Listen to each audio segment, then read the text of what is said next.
And then if you're familiar with the movie Birdman, which is great, by the way. That was a great movie. I almost cried when he didn't win the Oscar for that. But the Birdman clearly was making fun of his opinion on Batman and how he felt about it. Right. And I'm just baffled that more than 30 years later, after all the stuff about what he said about the role and how rough it was for him, and now all of a sudden he wants to, that he's possibly in talks of coming back. It makes me scratch my head a little bit. Right, and I'm with you with that. So that was one of the things that I did think about when I first read that initial article, because I do remember, like, you know, Birdman coming out in 2014, and he absolutely, you know, I sort of looked at that as him skewering his past as far as playing Bruce Wayne / Batman. Yeah.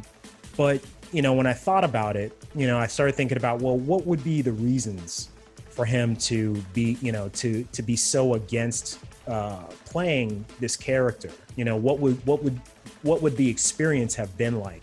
It must have not so much been the overall, you know, experience of just playing this character, because he put so much into that character that I think other actors have then taken and kind of run with to make their own version of Batman. Yeah. Voice, for example, the two different voices, that was 100% his idea. You know, he approached Tim Burton one day and said, you know, I think there's like a dichotomy between the, you know, Bruce Wayne's personality and Batman, and so I think that I should give Bruce Wayne a completely different voice than Batman. That was all him, and everybody that's come after him has like kind of done that. So you know, not George Clooney. Well, not George Clooney. I feel like that dude kind of just phoned it in. Yeah. You know, but everybody that's kind of taken the role. I like what they seriously. did with Ben Affleck's version, where he had a voice changer. Right. That was brilliant. Right. That was brilliant.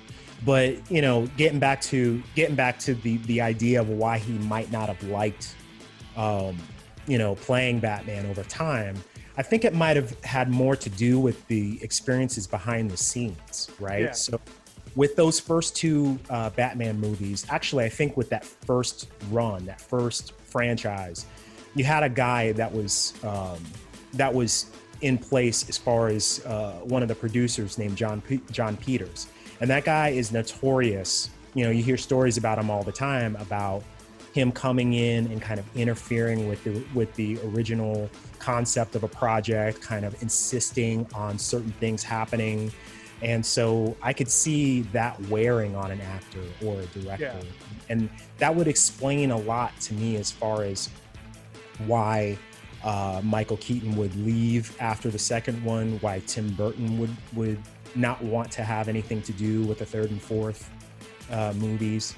And so, you know, when I think about that, then it makes perfect sense for him to not be averse to returning to the role if players like that were not in place. You know, you have Andy Muschietti, you know, developing this Flash movie, and, you know, he, you know, for all we know, you know, the people that are in place, he might feel a lot more comfortable with, and he might say, okay, look, let's give this thing another shot.